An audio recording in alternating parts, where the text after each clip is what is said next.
On our planet, there seems to be an infinite number of beautiful places one can visit, with an equal number of spectacular things to admire. It requires nothing more than a curiosity to observe what is all around you.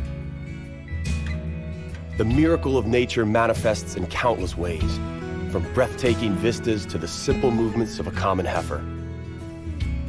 The purpose of this program is to present you with the extraordinary diversity of our miraculous blue planet so that you can discover these things for yourself.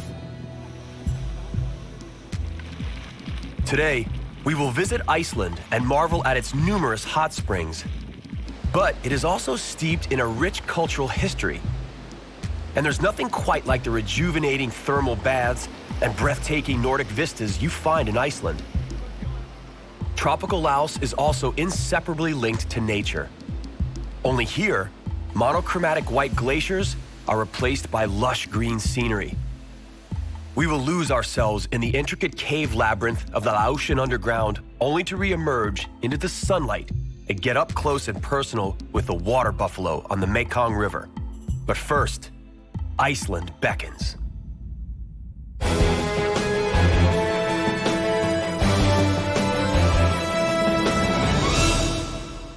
The Republic of Iceland was established after declaring independence from Denmark in 1944. The island's history, however, dates back centuries. Ingólfur Arnarsson, one of the very first Viking settlers, admired Iceland's endless plains and volcanoes as early as the year 874. The land was arable, and only 60 years after Arnarsson's arrival, some 1,500 farms had established themselves here. Ingólfur landed in Iceland in a drakar, a traditional Viking ship that, at the time, was also considered a devastating warship. Jan Gunnar Arnarsson built a memorial to this ship called the Solfar in the port of Reykjavik. Ingólfur Arnarsson is closely linked to this place. Over 1,000 years ago, he settled precisely here. At that time, he called it the Smoky Bay. Today, we know it as Reykjavik.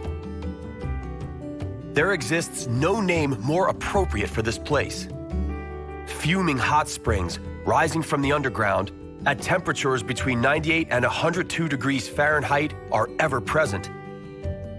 There's no reason for Icelanders not to bathe in them all year round. However, the most famous Reykjavik bath, the Blue Lagoon, isn't natural. It came about as a direct result of the Svartsengi geothermal power station, which releases processed water back into nature. Why not make use of such a handy byproduct for a bit of fun and healing?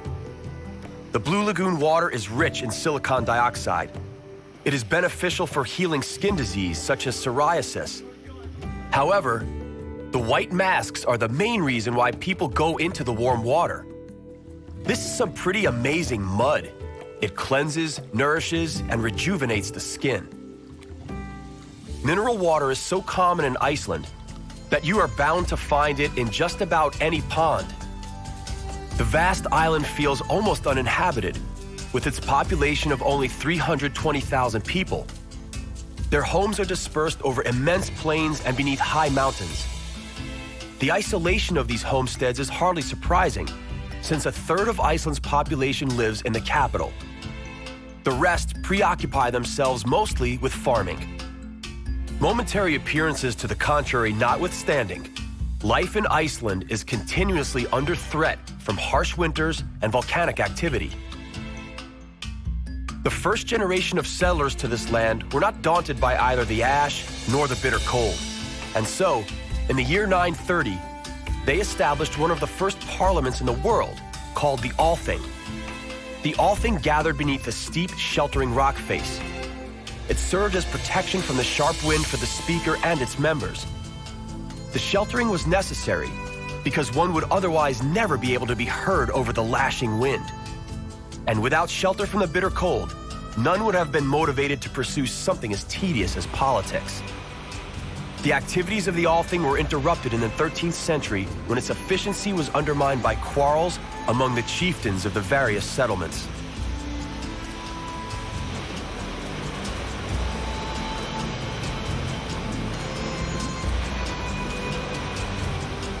Several rivers, fed either by water from underground sources or from thawing glaciers, flow from inland to the sea. The longest, Pjorsa, is only 230 kilometers long. The shortest ones measure just several hundred meters. Each and every one of its 17 waterfalls are unique in one fashion or another. Its hostile and mostly barren landscape strongly resembles that of New Zealand.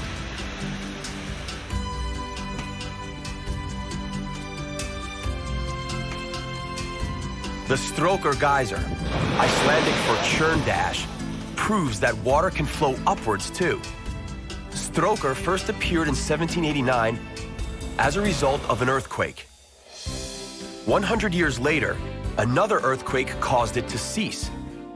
It was only in 1963 that the locals uncorked it, enabling Stroker to happily explode and sputter on just as it used to. Magma heats the water to 120 degrees Fahrenheit. As the water cannot evaporate through boiling, it simply erupts every 10 minutes in a 20-meter-high geyser exploding from its depth of 23 meters. The mineral-rich water creates mineral as well as sulfuric sills. In Iceland, these encounters are commonplace.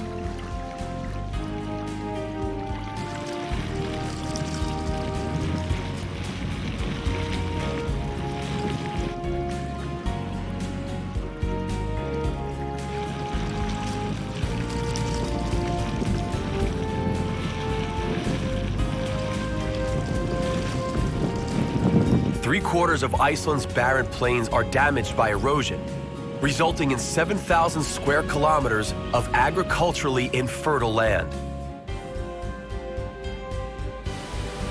Geysers and hot springs aren't Iceland's only attraction. The numerous breathtaking waterfalls veiled in legends and myths are equally as alluring to visitors.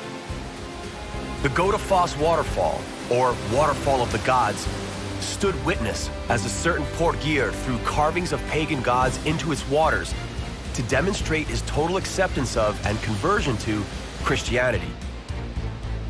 Dedifoss, the biggest European waterfall with a flow rate of 200 cubic meters per second, bottoms out into a 44-meter canyon.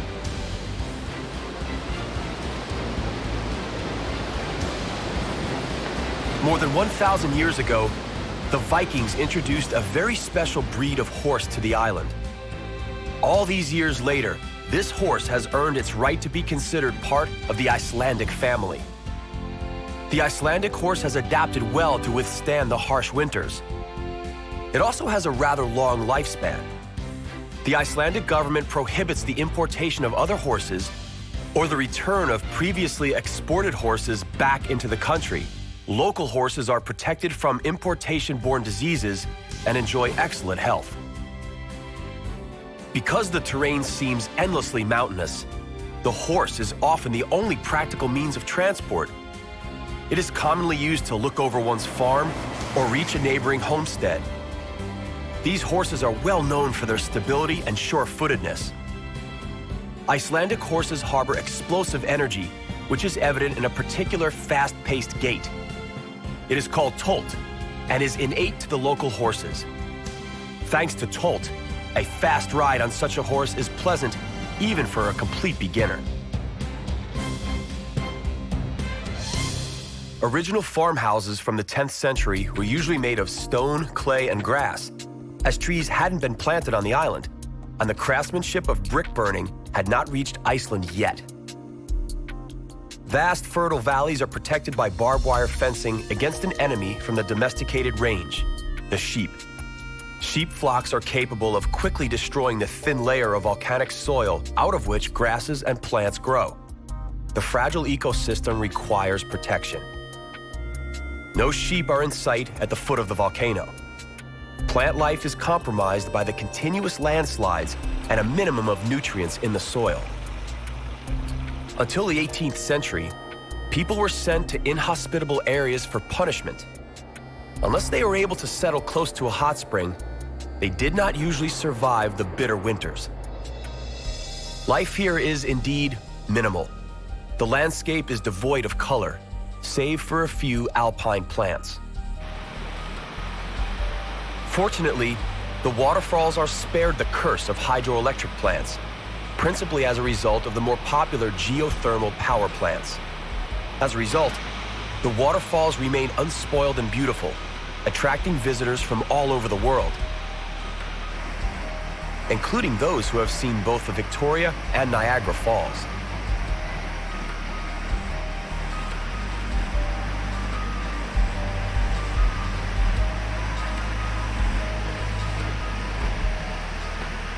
Let's take a look at some of the local culture. We are at a traditional Viking festival where past and present are entwined. Icelanders, seen here feigning the battles of their ancestors, may be separated by a couple of centuries from the real Vikings, but genetically speaking, they are very close. Iceland is something of a genetic tin. Iceland has never had mass immigration. The largest immigrant population comes from Poland. Today, the Polish descendants only number about 8,000 people. Icelanders thus form an excellent genetic sample of Homo sapiens. Icelanders today are less warlike than their descendants, but Viking blood still courses through their veins. Icelanders are also known for their love of singing. Two Icelandic singers that are internationally known are Sigur Rós and Björk. They take great pride in tvísöngur, a duet which apparently gives every real Icelander the shivers. Paul Logason managed to throw a 140-kilogram stone over the hurdle 10 times and has become the definite winner of the competition. The origin of the traditional Viking festivities is not merely a way to pass the time. The disciplines that have been carefully selected are designed to develop dexterity and speed, historically indispensable qualities during raids. The maidens are trying to beat the drum at the blindfolded Vikings' feet. And here, ear-pulling tests the threshold of pain. Iceland is also a place of tranquility, natural balance, and almost meditative nooks. In the summer, many places, uninhabited by man, attract adventurers wishing to test whether they are capable of surviving a week in the wilderness without the internet or a cell phone. Here, they must be able to survive using only their equipment and supplies.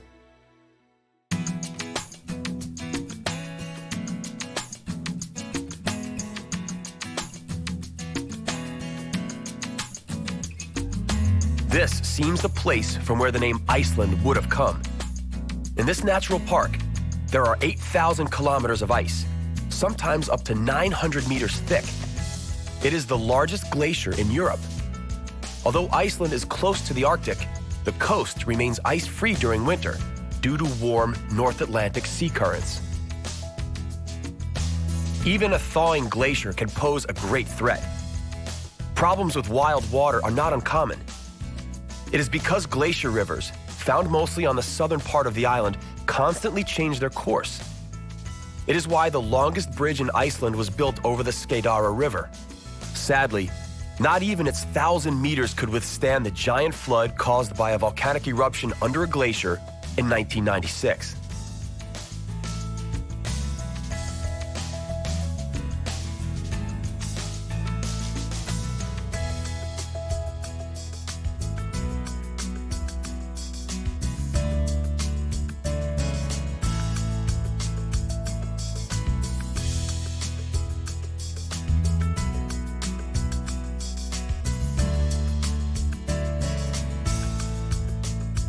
Looking at the mass of thawing ice, one cannot but ponder the question of global warming.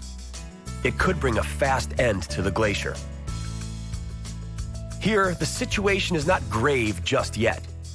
This is what is called calving. As water buoys the iceberg, immense forces coalesce and cause massive ice blocks to break off. The ice block turns in the water, showing the thawed blue part. The color is influenced by the inability of ice to absorb the wavelength of blue light.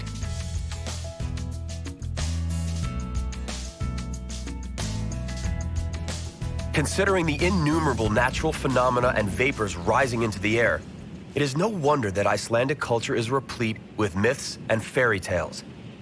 They consider dwarves, elves, and gnomes to be inhabitants of their world. and call them the hidden people.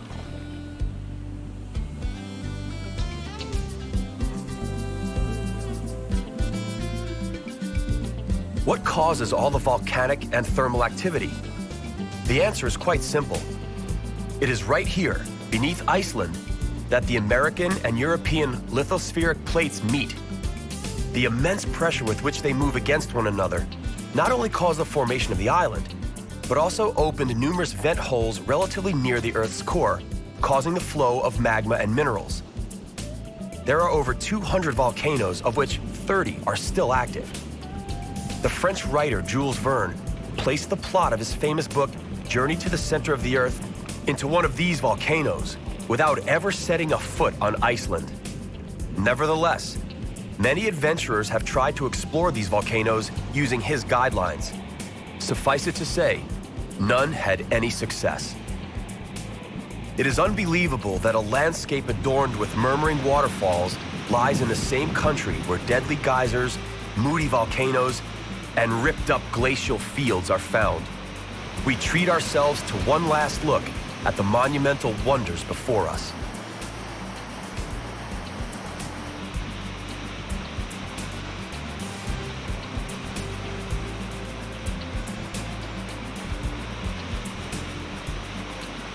Our journey through Iceland is nearing its end. It was accompanied by the ever-present smell of hydrogen sulfide and an immense amount of energy produced not only from the Earth's core, but also in glaciers, waterfalls, and humans. Should one try to remember a typical view that symbolizes Iceland, it would probably look like this tiny Earth vent, which just won't come to its senses and keeps spouting hot vapor from the Earth's open veins.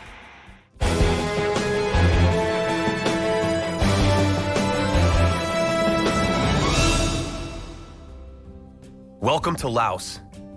The Mekong River is an inherent part of its heritage, as are the other natural wonders and the Buddhist religion. Laotian history traces back to the 14th century, but modern Laos, as we know it today, was founded in 1945.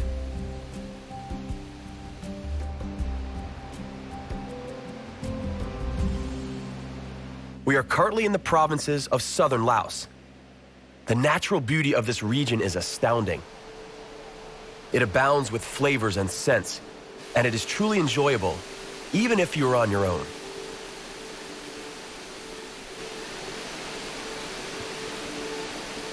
The real treasure of southern Laos is the unpolluted and abundant water source. Waterfalls are both aesthetically pleasing and also act as an important protection.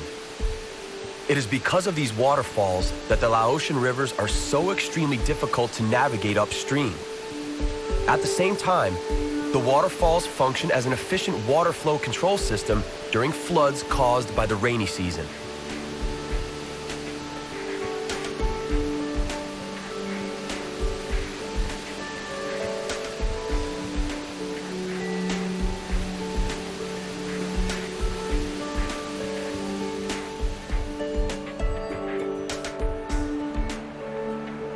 Tranquil waters from Laotian rivers and benign jungles lined with high mountains make up only a small part of Laos. There also exists an underground kingdom. Deep within the mountains, there exists an intricate maze of limestone caves with unspoiled karst formations created over the centuries by erosion from water. These caves are managed entirely by local people. However, there are many more caves that have yet to be fully accessed or even discovered.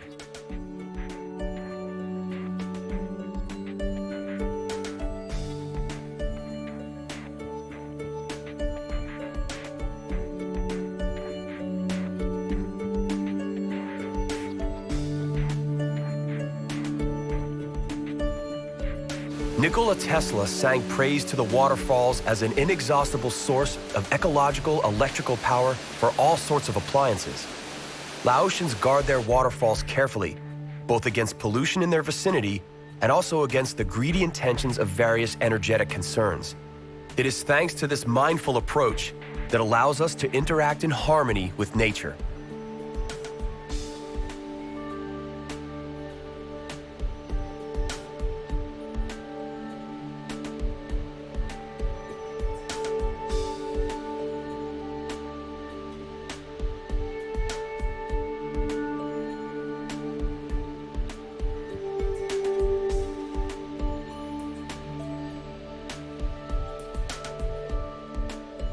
The very cause behind the existence of such pristine natural nooks in Laos, such as this one in particular, is nature itself.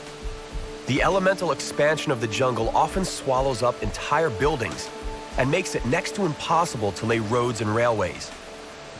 More than half the land area of Laos is taken up by jungle and rainforest, while only 10% of the land remains for agricultural purposes and pastures. Both the rainforests and rivers are a source of sustenance for the people in times of poor rice harvests. The Tat Phan waterfall originates in a small river running down the Bolaven Plateau and ends in a 120-meter abyss surrounded by wild jungle.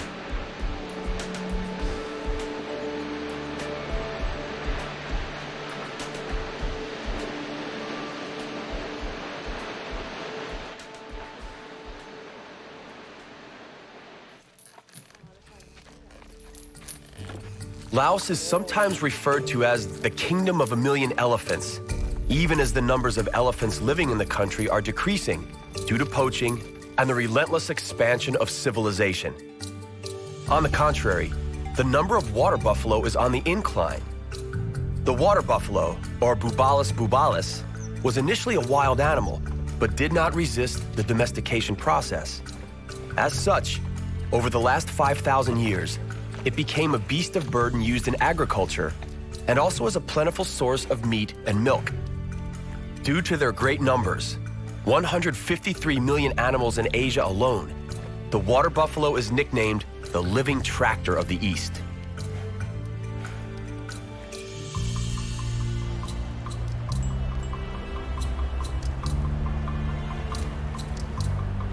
This baby Bubalis bubalis is pattering around its lazing parents, completely unaware that soon enough it will be harnessed.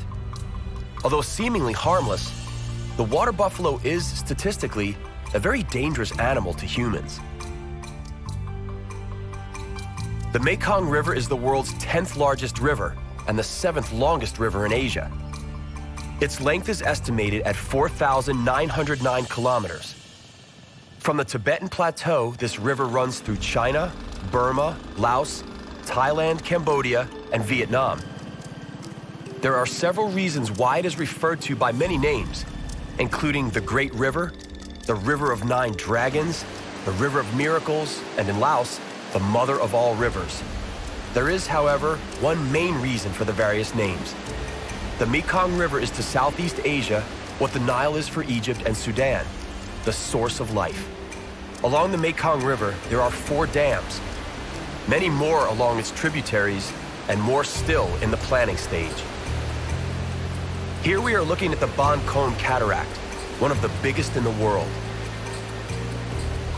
The Mekong River is home to a staggering number of species of fish. Among the largest of these is the giant river carp, which can grow to nearly 5 feet and weigh 150 pounds. This damaged bridge proves that the Mekong River resists any human interference. Here, unceasing water surges over the Ban Kon from Laos to Cambodia, and with it ends today's episode. An episode which allowed you to submerge into the hot springs of Iceland, discover Icelandic glaciers, and finally, penetrate the dense Laotian rainforest and explore the dark caves of Laos.